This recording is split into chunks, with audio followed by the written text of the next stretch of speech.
Hello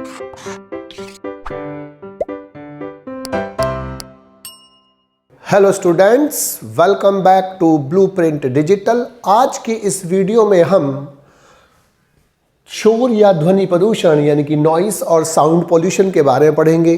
video को start करने से पहले हमारे चैनल को सब्सक्राइब करें और बेल आइकन दबाना न भूलें, जिससे हमारे लेटेस्ट वीडियोस की नोटिफिकेशन आपको प्राप्त होती रहे। अब हम आज के टॉपिक पर आते हैं।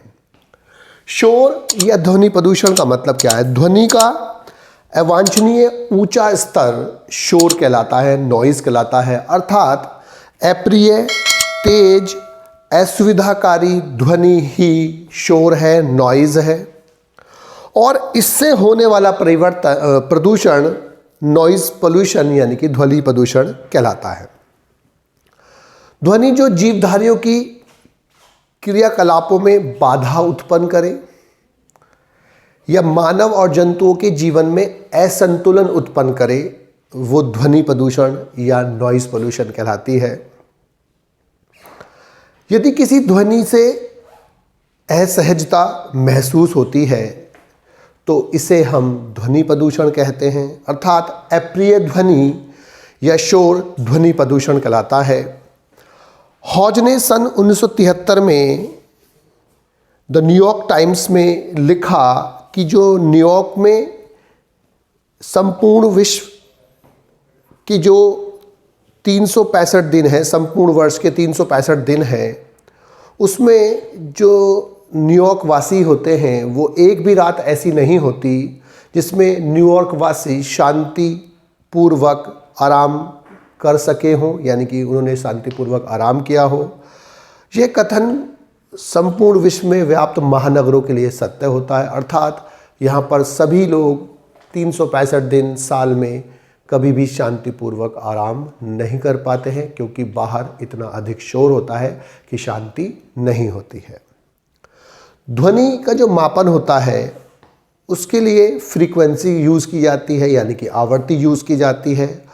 और आवृत्ति अथवा तीव्रता जो होती है उसको नापते हैं, उसके रूप में नापते हैं हम। तीव्रता का जो निर्धारण जो होता है, उसकी जो यूनिट होती है वो बेल होती है या डेसिबल होती है, डीबी। और जो 1 बेल होता है वो 10 डेसिबल होता है, यानी कि एक बेल का 10वां हिस्सा डेसिबल होता है। और जो मनुष्य न्यूनतम 10 डेसिबल की ध्वनि को सुन सकता है, अर्थात इससे कम की ध्वनि नहीं सुन सकता। मानव जो कर्ण है, मानव के जो कान हैं, ईयर्स हैं, मानव के द्वारा जो श्रवण क्षमता होती है वो 10 डीबी होती है। धीमे जब हम बात करते हैं या फुसफुसाहट करते हैं तो फुसफुसाहट करने की जो ध्वनि होती है वो 20 डेसिबल की होती है। उपकरणों को प्रयोग किए बिना जो घर से ध्वनि उत्पन्न होती है वो 30 से 40 डेसिबल की होती है। रेडियो के मधुर एवं शांत ध्वनि से बजाने पर वो 40 से 50 डेसिबल होती है, डीबी होती है। पढ़ाने में या सामान्य वार्तालाप में 40 से 60 डीबी होती है। सड़क पर बिना हॉर्न के जो या सायरन के जो उत्पन्न ध्वनि होती है वो 70 डेसिबल की होती है। अलार्म घड़ी की जो ध्वनि होती है वो 80 डीबी की होती है। भीड़ भाड़ में भारी वाहनों की जो उत्पन्न ध्वनि होती है वो 70 से 90 डीबी होती है।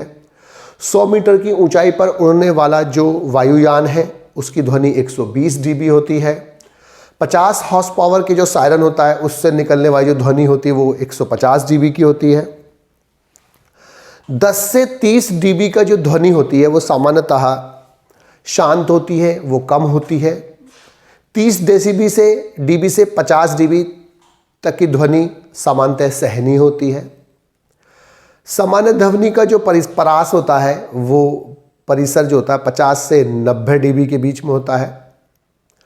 70 से 90 डीबी के बीच की जो ध्वनि होती है वो तीव्र ध्वनि कहलाती है। और 90 से 110 डीबी की जो ध्वनि होती है वो अत्यधिक तीव्र हो जाती है। और 120 डीबी तीव्रता जो होती है वो असहनीय हो जाती है। 140 डीबी की जो ध्वनि होती है उससे त्वचा में जलन होने सकती है और बेचैनी महसूस हो सकती है। और जो 150 डीबी की जो ध्वनि होती है उसके बाद उससे ऊपर की जो ध्वनि होती है वो बहुत हानिकारक हो सकती है। तो 160 डीबी से 180 की तीव्रता वाली जो ध्वनि होती है वो बहुत ज़्यादा हानिकारक होती है स्थायी रूप से, और 180 डीबी की जो ध्वनि होती है उससे अधिक ध्वनि से मनुष्य की मृत्यु तक भी हो सकती है। अब ध्वनि प्रदूषण के स्रोत कहाँ से, सोर्सेज कहाँ से हैं, नॉइज़ पोल्यूशन होता कहाँ से है। नॉइज़ पोल्यूशन इंडस्ट्रीज से, घरों से, और जो हमारा वाहन चलने से, सड़कों पर जाम लगने से, सार्वजनिक कार्यक्रमों से और अन्य सोर्सों से उत्पन्न होता है। जो स्वचालित वाहन होते हैं, औद्योगिक कारखाने, radio, TV, loud speaker, horn, siren सभी ध्वनि प्रदूषण उत्पन्न करते हैं। ध्वनि प्रदूषण रसोई में और घरों में जो हम इंस्ट्रूमेंट यूज़ करते हैं, दैनिक उपकरण यूज़ करते हैं, जैसे कपड़े धोने की मशीन, मिक्सी, ग्राइंडर, इसके अलावा प्रेशर कुकर, वैक्यूम क्लीनर, इनसे ध्वनि प्रदूषण होता है। महानगरों में इसकी तीव्रता अधिक होती है क्योंकि वहाँ पर बहुत अधिक यूज़ होते हैं ये सब चीज़ें। रेल यातायात से भी बहुत ज़्यादा ध्वनि प्रदूषण होता है। इसी प्रकार से भारी जो यातायात होता है वहाँ पर सड़कों पर हॉर्न से और सायरनों से बहुत अधिक होता है। वाहनों के अतिरिक्त कारखानों और औद्योगिक संस्थानों से जो उत्पन्न ध्वनि होती है वो भी ध्वनि प्रदूषण उत्पन्न करती है। इसके अलावा प्रचार में प्रयुक्त होने वाले लाउड स्पीकर ध्वनि प्रदूषण उत्पन्न करते हैं। सुपरसोनिक जेट विमान जो होते हैं वो बहुत अधिक प्रदूषण उत्पन्न करते हैं, नॉइज़ पोल्यूशन उत्पन्न करते हैं, जिसे सोनिक बूम कहते हैं। अब ध्वनि प्रदूषण के प्रभाव क्या होते हैं। ध्वनि प्रदूषण अनेक हानिकारक प्रभाव उत्पन्न करता है। सबसे पहले तो ज़्यादा ध्वनि प्रदूषण होने से सर दर्द हो सकता है, हेडेक हो सकती है, और प्रदूषण के कारण अधिक गुस्सा आता है। ध्वनि प्रदूषण से जो केंद्रीय तंत्रिका तंत्र है, सेंट्रल नर्वस सिस्टम है, उस पर प्रभाव पड़ता है, प्लस अंतःस्राविक ग्रंथियाँ यानी कि एंडोक्राइन सिस्टम पर प्रभाव पड़ता है, जिससे इनकी कार्यक्षमता प्रभावित होती है। अधिक तीव्रता की जो ध्वनि होती है, जैसे 90 डेसिबल और उससे ऊपर की जो ध्वनि होती है वो हमारे मनोवैज्ञानिक और कायिकीय यानी कि फिजियोलॉजिकल समस्याएं उत्पन्न करती है। और जो हमारी हियरिंग प्रॉब्लम होती है, श्रवण समस्याएं, वो उत्पन्न होती है इससे। और अधिकतम 150 से 180 डीबी की ध्वनि से बहरापन हो सकता है। ध्वनि की अधिक तीव्रता के कारण जो अधिवृक्क ग्रंथि है उससे एड्रिनल हार्मोन अधिक स्रावित होने लगता है, जिससे तनाव उत्पन्न होता है, टेंशन होने लगती है, अल्सर, त्वचा में पीलापन, धमनियों और शिराओं में संकुचन भी उत्पन्न हो सकता है। उच्च रक्तचाप यानी कि हाइपरटेंशन, अधिक ब्लड प्रेशर और अपच यानी कि इंडाइजेशन, चिड़चिड़ापन आदि भी इससे हो सकती हैं। ध्वनि प्रदूषण से डायस्टोलिक रक्तदाब बढ़ जाता है और बुजुर्गों और बच्चों पर इनका प्रभाव अधिक होता है। अब ध्वनि प्रदूषण को हम नियंत्रित कैसे करें। सबसे पहले तो हियरिंग डिवाइस यानी कि श्रवण जो युक्तियाँ होती हैं ध्वनि प्रदूषण को कम करती हैं, उनका यूज़ करना चाहिए, और ध्वनि रोधी इमारतों का प्रयोग करना चाहिए जिससे अंदर की तरफ ध्वनि प्रदूषण ना आए। ट्रैफिक को नियंत्रित करना चाहिए जिससे अनावश्यक हॉर्न ना बजे, अनावश्यक जो जाम लगे, जाम नहीं लगेगा तो इससे ध्वनि प्रदूषण कम होगा। तेज़ आवाज़ करने वाली जो मशीनें होती हैं उनमें ध्वनि नियंत्रक युक्तियों का प्रयोग किया जाना चाहिए, और ध्वनि रोधक जिन्हें हम मफलर्स बोलते हैं उनका प्रयोग करना चाहिए, जिससे औद्योगिक संस्थानों से जो ध्वनि प्रदूषण निकलता है उसकी जो तीव्रता होती है वो कम हो जाए। राजमार्गों यानी कि हाईवेज़ पर औद्योगिक संस्थानों के निकट अधिक से अधिक वृक्ष लगाने चाहिए, क्योंकि वृक्ष ध्वनि की तीव्रता को कम करते हैं। और इसे हम ग्रीन मफलर स्कीम कहते हैं।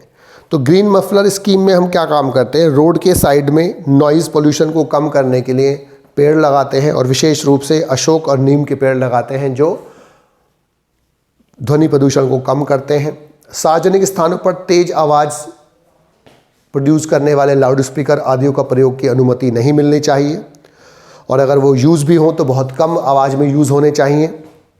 आबादी वाले क्षेत्रों में ध्वनि विस्तारक यंत्रों पर कानूनी रोक होनी चाहिए। आवासीय क्षेत्रों में रेजिडेंशियल कॉलोनीज़ में जो ध्वनि की तीव्रता जो होती है वो 40 से 50 dB से अधिक नहीं होनी चाहिए, इसके लिए कठोरता से पालन करना चाहिए। सोनिक बूम जो सुपरसोनिक विमान के द्वारा उत्पन्न होता है, उसको उत्पन्न करने वाले सुपरसोनिक जो जेट विमान होते हैं उनको अधिक जनसंख्या वाले जो हमारे क्षेत्र होते हैं उनके ऊपर से गुजरने की अनुमति नहीं देनी चाहिए।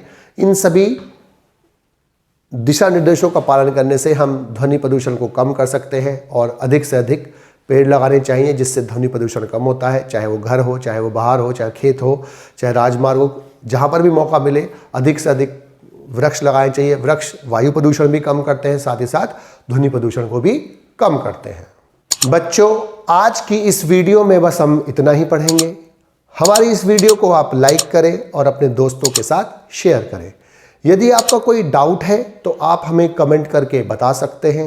इस अध्याय को और अच्छे से पढ़ने और समझने के लिए आप चित्रा प्रकाशन की बुक एक्टिव जीव विज्ञान की सहायता भी ले सकते हैं।